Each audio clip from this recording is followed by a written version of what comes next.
Olá pessoal, tudo bem com vocês? Estamos aqui de novo agora no começo de uma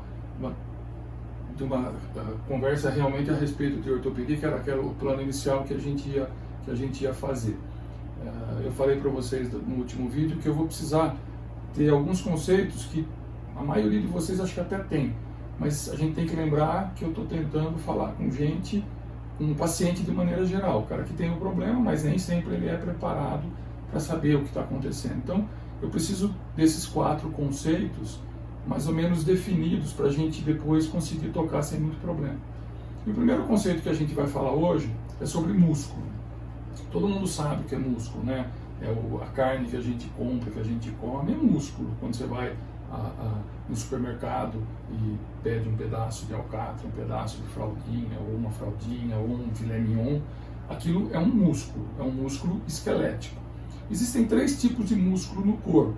Existe o esquelético, existe o liso e existe o cardíaco. Nós, basicamente, em ortopedia, vamos falar sobre os músculos esqueléticos, que são os que movimentam, os músculos que movimentam o corpo.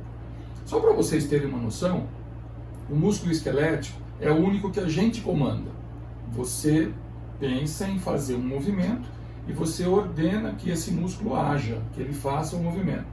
O músculo cardíaco e o músculo liso, o músculo cardíaco obviamente é no coração, ele é um músculo também que contrai, aliás todos eles são, mas você não manda nele, você não manda o coração bater. Então existe todo um mecanismo autônomo que faz o coração bater sem você ter que pedir para ele bater. E o músculo liso é um músculo um pouco mais, ele é diferente do músculo esquelético e ele existe basicamente nas nossas vísceras. Por exemplo, o movimento que o intestino faz, ele é baseado em músculo. E existe nos nossos vasos. Quando você tem por exemplo, pressão alta, é a parede do vaso que está se contraindo por uma atividade muscular e você fica com a pressão sobre o líquido, que é o sangue, aumentada. Então esse músculo liso e o músculo cardíaco nós não vamos falar aqui porque não é afeito à ortopedia. Então vamos lá, nós vamos falar do músculo esquelético, o músculo que move os ossos, que move as articulações. E a gente precisa saber um pouco da estrutura dele. Então você já sabe que é aquela peça vermelha, no nosso corpo ele também é sempre representado em vermelho.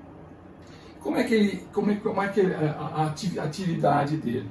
O músculo, se você pegar ele relaxado, ele vai ter um determinado tamanho. E a capacidade que ele tem de movimentar as articulações é porque ele encurta. Então, em repouso, o músculo está quase que totalmente relaxado. Quando você dá uma ordem para ele, ele encurta. E a gente vai tentar só rapidamente pincelar por que acontece isso. Eu sei que talvez seja um pouco chato, mas é muito bonito de ver, é muito interessante. É assim. O músculo, então, ele faz uma contração e um relaxamento. É essa a atividade dele. O músculo, quando você olha, ele é uma peça, né? Eu desenhei ele aqui, ó. Então, horrível o desenho, mas faz parte. Isso são ossos, uma articulação aqui. O músculo, ele tem o corpo, aqui, ó, e o tendão. Para mexer uma articulação grande como o braço e perna, você precisa quase que sempre do tendão. Existem músculos que não têm o tendão. Ele é inserido no osso aqui e inserido no osso do outro lado. Então ele faz o movimento, mas ele não tem o alcance que o músculo que tem um tendão tem. Então, por exemplo, para você mexer o antebraço, fazer esse movimento, você precisa de um músculo longo, né? Perna mais ainda, o lugar onde mais você vai encontrar tendão é na perna. Então o tendão nós vamos falar depois. É um dos 4 componentes que eu quero falar. Mas o que eu quero falar é do corpo. Quem contrai é o corpo. O tendão, ele tem uma certa elasticidade, mas não a contração que o corpo muscular tem. Como é que ele contrai? Muito bem. Isso aqui que eu desenhei é um músculo inteiro, e essas fitas que você vê aqui no meio são as células que compõem esse músculo. Elas são chamadas de fibras musculares. Então, quando você corta, vamos supor que eu corte ele aqui transversalmente, o que você vai ver é isso aqui. Você vai ver essa fibra, que seria essa linha, cheia de fibrilas, que nós vamos falar a fibrila mais para frente. Então você vê, é como se fosse aquele feixe de fios, e você vê vários fios cortados transversalmente. E o vermelhinho seriam os vasos sanguíneos, que alimentam essas fibras musculares, essas células. E os pretinhos, bem pequenininhos, seriam as terminações nervosas. Cada fibra muscular, quase que de rotina, ela tem uma terminação nervosa, que é quem dá a ordem para... Como é que a gente contrai o músculo? O cérebro manda, ele manda através do sistema nervoso, que são pequenos, são fios bem fininhos. Cada um das fibras musculares recebe uma terminação nervosa que você não consegue enxergar, ela é microscópica, mas que vai estimular aquela fibra. Então você olhando o músculo, isso aqui seria o músculo, tá? Opa! Músculo.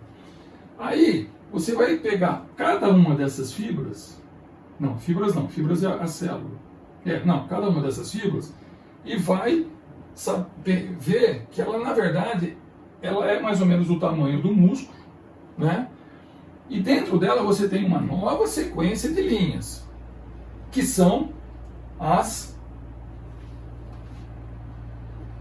miofibrilas. Quando a gente fala, por exemplo, de hipertrofia, eu quero fazer o músculo ficar mais forte, quem na verdade aumenta é o número de miofibrilas. O seu músculo ele continua o mesmo, mas ele aumenta a quantidade dessas fibrilas. Quem são as miofibrilas? São as unidades contráteis. É onde o músculo vai contrair. Então, por exemplo, aqui, rapidamente, nós vamos ver como é que existe essa contração.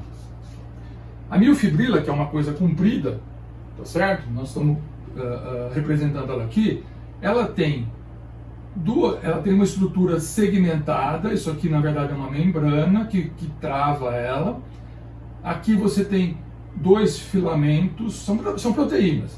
Duas proteínas que chamam actina. E essa espécie de cremalheira que fica no meio, que é uma proteína que chama miosina. Não precisa guardar nome, é só para entender. O que acontece? Conforme o músculo, o cérebro manda um estímulo para essa célula nervosa ela descarrega esse impulso para cada uma dessas miofibrilas, tá certo? Então, você tem o impulso nervoso chegando, e aí o que acontece? Essa cremalheira, essa miosina, ela tem um monte de pontezinhas aqui, ó, todas viradas para cá e da metade virada para lá, tá certo? E a actina tem pontos que são, quando eles são ativados, eles atraem essas pontes.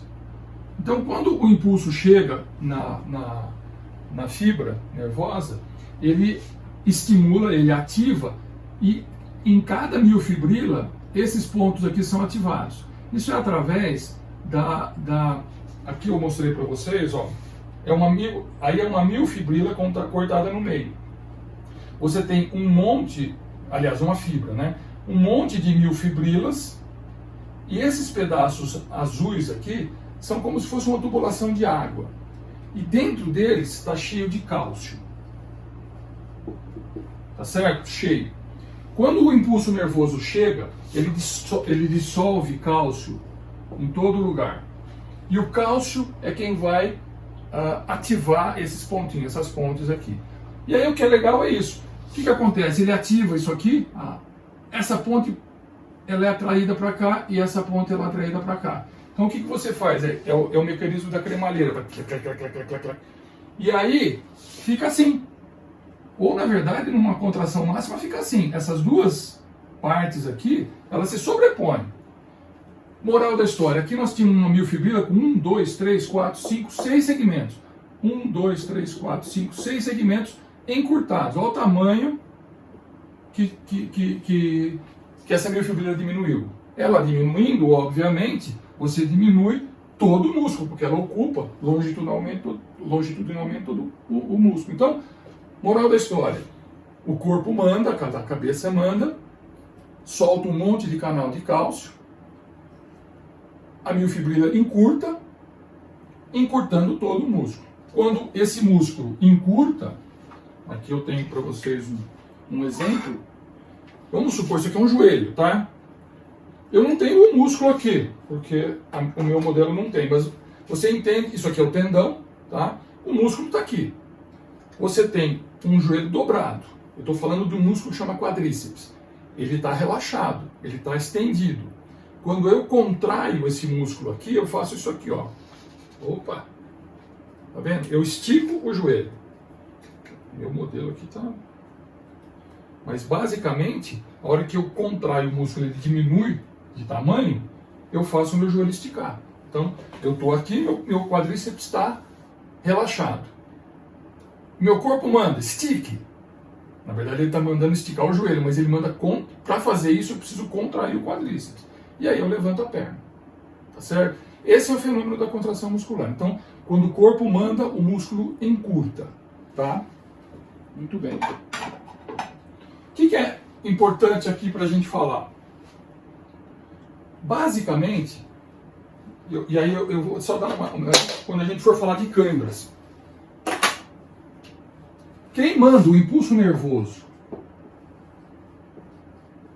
para estimular a fibra muscular é um mecanismo bioquímico complicado, mas ele envolve sódio e potássio. Isso aqui é sódio, isso aqui é potássio. E aqui a gente sabe que quem age aqui é o cálcio. Por último, quem faz o cálcio, porque você tem a contração, tem um monte de cálcio solto aqui. Quando o corpo para de estimular, o cálcio tem que voltar para dentro desses túbulos aqui. Quem faz isso, normalmente, é discutível, mas existe uma tendência da gente achar que o magnésio é quem age para manter o cálcio dentro dos túbulos. Então todo o processo é esse.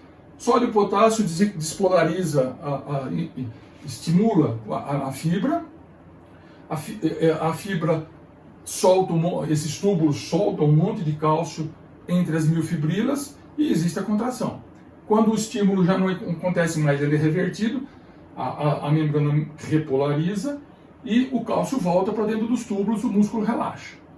Por que eu estou falando tudo isso? Porque esses eletrólitos, a gente chama isso aqui de eletrólitos, são os eletrólitos mais importantes na contração muscular. Quando a gente for falar de cãibra, a gente vai poder lembrar disso aqui, porque são os eletrólitos que são mais envolvidos, pelo menos em estudos, com relação às câimbras musculares. Tá certo? Então, hoje a gente vai ficar com essa história. Quando o músculo, o cérebro, manda o músculo esquelético agir, ele manda ele contrair através desse mecanismo. Quando ele para de mandar, ele relaxa. Então, o músculo em repouso, ele é um músculo relaxado. Detalhe, o músculo nunca está totalmente relaxado. Tá? Sempre existe alguma coisa, isso aí é um controle, é uma regulação do sistema nervoso, que o músculo sempre tem o que a gente chama de um tônus muscular. Quando a pessoa está tensa, o tempo inteiro tensa, é o sistema nervoso que está fazendo ela contrair e ela fica com um tônus maior, mais aumentado do que o que seria aceitável. Por isso que a gente tem aquele músculo duro nas costas, tal, quando a gente está tenso, quando a gente está emocionalmente alterado. Então, o tônus, o músculo nunca está totalmente relaxado. Mas nós vamos falar nisso quando a gente falar de dor nas costas, esse tipo de coisa. Tá bom? Músculo foi assim, próximo passo é osso. Tá bom? Abraço. Tchau, tchau.